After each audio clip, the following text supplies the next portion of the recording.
వెలిచే సూర్యకిరణం స్వరంగా మెరిసే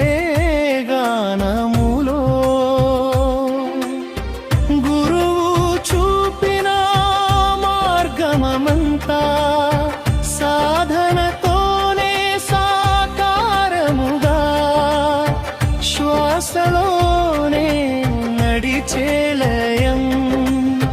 హృదయమే మృదంగముగా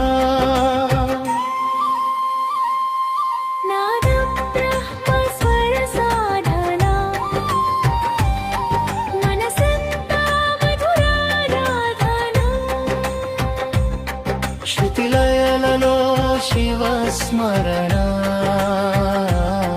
సంగీతమే నా జీవనధన గమకములలో గంగాధారుడు తాళములలో తాండవమయుడు స్వరసుధలో మునిగిన వేళ లోకం